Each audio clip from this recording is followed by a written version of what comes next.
Oy, thank you, Coco, pagbati mo. I like your bangs, ha? Magandang bangs ni Tanggol ngayon. Coco, salamat, ha? Mabait tong sobrang bait si Coco Martin. Coco, to Julia, at sa mga anak nyo. Tila ba nadulas ang TV host na si Willie Revillame matapos i-booking on air na mayroon ng anak ang dalawang celebrities na sila Coco Martin at Julia Montes. Napanood ito sa live kahapon ng nagbabalik na programa ni Kuya Will na pinangalan ng Will to Win, kung saan makikitang isa si Coco sa mga artistang bumati sa naturang host para sa comeback ng kanyang palabas. Nagpasalamat si Kuya Will sa aktor at isinama rin sa pagbati sila Julia pati ang kanilang mga anak. Panoorin ang video. Congratulations sa iyong pagbabalik sa Will to Win. Sigurado po ako na maraming kang tao na naman na matutulungan at mapaniligaya. Alam mo naman, kapag nag-uusap tayo, sinasabi ko sa'yo personally, idolo kita, hinahangaan kita sa kabutihan ng puso mo at sa dami ng mga tao na tutulungan mo at lalo na sa pagiging professional mo.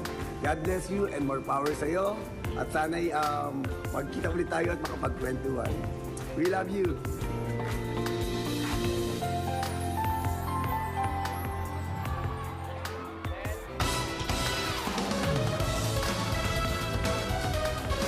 Ay, thank you very much. Tanggol! Oy, thank you, Coco, pagbati mo. I like your bangs, ha? Magandang bangs ni Tanggol ngayon. Coco, salamat, ha? Mabait tong sobrang bait si Coco Martin. Coco, to Julia, at sa mga anak nyo, pamilya mo. Coco, to Julia, at sa mga anak nyo, pamilya mo.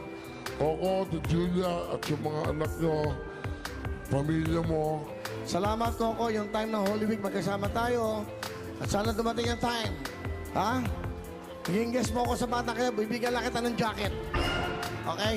So ngayon, kayo naman ang bida dito. Ang pipiliin ko yung representative ng bawat lugar nyo.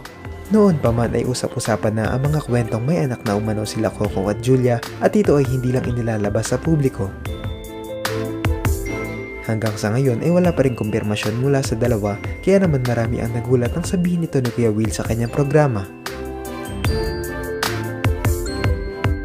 Ang ikinagulat pa rito ng mga netizens ay ang pagsabi ng host ng salitang mga na nangangahulugang higit sa isa ang tinutukoy nito na anak ng aktor at aktres. Kaya naman ang tanong ng marami, kailan kaya kukumpirmahin at tutuldukan nila Coco at Julia ang mga usapin na mayroon na silang pamilya?